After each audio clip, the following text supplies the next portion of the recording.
Yeah, so I will quickly explain what we mean by clusters. So you know that if you are a very big agribusiness and you have a lot of farms and maybe you are working with some cooperatives or clusters, so you that means you have a lot of people working for you. Maybe what you just do is that you give them input, and so you expect them to make delivery of their harvest so that you buy it from them. So but in short, you are working with groups of farmers, so in different locations. So those are clusters, or cooperatives in different locations. Those are clusters. So they are different from farms that are just okay. You are working directly with a single farmer. That's like a farm, or you have a farm that you own by yourself and you operate by yourself. And of course, you might have people working on the farm, but it is owned by you. That's like a single farm, and so on and so on like that. But if it is in groups, yeah, maybe in a group of 10 farms together, and they are together, everything they do together, and all of those things, you know that okay, these are clusters, and you need to deal with them. If you find a need to deal with them together, and like a cooperative or a group or a cluster.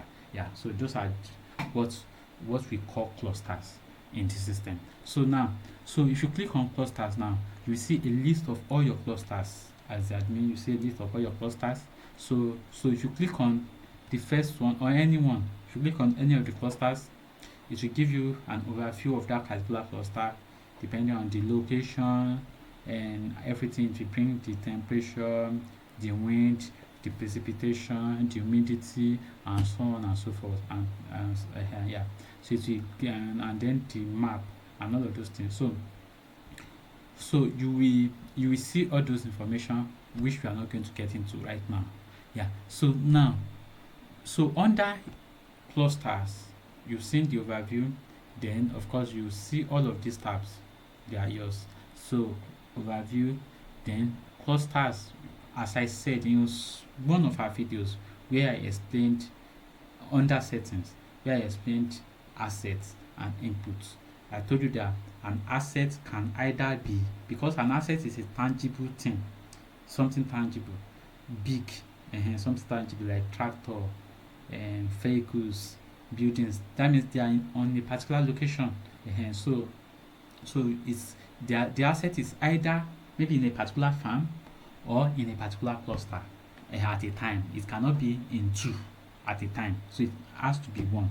So where which particular, so you can, so when you go under the assets tab, you will see all the assets that you have said are on that particular cluster. All the assets for that cluster that you have attached to that cluster. Maybe the group of the cooperative, you are giving a cooperative a tractor, so it belongs to that cluster or that cooperative or group, so it belongs to them. So that's where it is. So that's where you know that that's where you need to maintain it and do all sort of things that you need to do, that the system will also alert you for. So that's what assets is, the asset tabs. So I will come back to farms later. Because, yeah, so if you go under personnel, you see all everybody that you have added to this particular cluster. Everybody, farmer or supervisor or agronomist or extension worker, anybody that you have added to that cluster that is working for you, they will be in that cluster. They will be under personnel. Then we have, and of course you can add, just like under farms, you can add a personnel to this particular cluster. You can add a new personnel to this particular cluster. So it only brings out the people that that you have not added. So it will only bring out the people that, so that you can add them. So that's that. Then when you go to, so now these two things, farms and cluster seasons, now this is where um, clusters differ from farms. So if you go under farms, you will see that, let's go under farm. you see that it will bring it out like a list as well, just as you saw the cluster list. If you go under it, you will also see overview, assets, farm profile, just as you saw under clusters, and then personnel. So if you go under farm profile, that's where you move into seasons and season stages, and then what's it called, activities, and then and all of those things like input order. Now when we go back, so because cluster, we know that you can approach your cluster in two ways. You can approach your cluster in two ways. You can approach it in such a way that, okay, there there are farms under cluster. Maybe you want to deal with, you want to let me say, you want to follow, track, manage each of the farm in a cluster. So you want to deal with, you don't want to deal with, you don't want to track you don't want to track the cluster as a whole, as one. You know that a cluster is like a group of, let's say, 10 farmers, or or in a cooperative or something like that, that you are dealing with, and each of those farmers have their farms, and you are dealing with them as a group. So you can deal with them in two ways. Although you know that they are a group, but you want to follow what they are doing, the project they are doing on their farm, individually. So that means you want to follow them, 10, each of them individually. So if you want to do that, that means you have to come under farms, under clusters. You know that we are still under clusters, but you want to come under farms and enlist that farm. So, and enlist all of those farms. So under enlist farm, you can now start enlisting each of those farm or farmers. Farm, that's what we are going to call it, because you are dealing in farm. So farm, each of those farms, you know that we have 10 farmers in a group, in a cluster. Each of them have their farms. So you have 10 farms that you are dealing with. So you want to onboard them into a cluster. You want to still have some characteristics of a cluster, you get, and also while you are also tracking them farm by farm. This is the benefit of this approach. So this is the benefit of this approach. So you want to deal with them on individual basis, or you want to track what they are doing individually. You don't want to assume that they are all doing the same thing. You know that even though they are of the same cluster, they might be planting the same thing or different thing or the same thing. So if they are planting different thing, maybe you want to track it differently. You get, differently. You want to track it differently. Okay, what is that means the season stages will be different. So you want to track it differently. If they are planting the same thing, you can decide that you just want to consider them as a cluster instead of individually. So we get to that place later. But let's deal with the first one. You want to track them individually, but you still want to group them into this cluster. So you know that group them into this cluster, you know that you have grouped them into a cluster. That's because we click on a cluster. That's why we got to this place. So when you click on farms, you now see all the farms that you have onboarded individually under these clusters. So you can onboard another farm, add an existing farm, or create a new farm.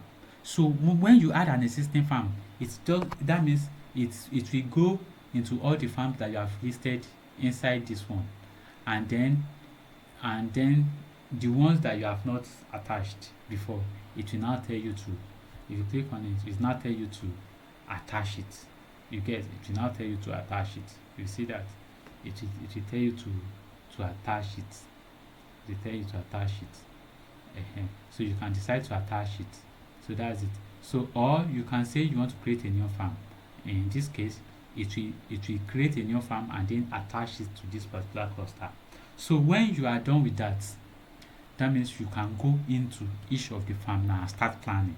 So when you go into each of the plan now, it will just look as if what you did under a normal farm, you get, if you look at what you do under a normal farm, you will still have farm overview, assets that you have attached to it, farm profile, personnel, and all of those things. We still have it.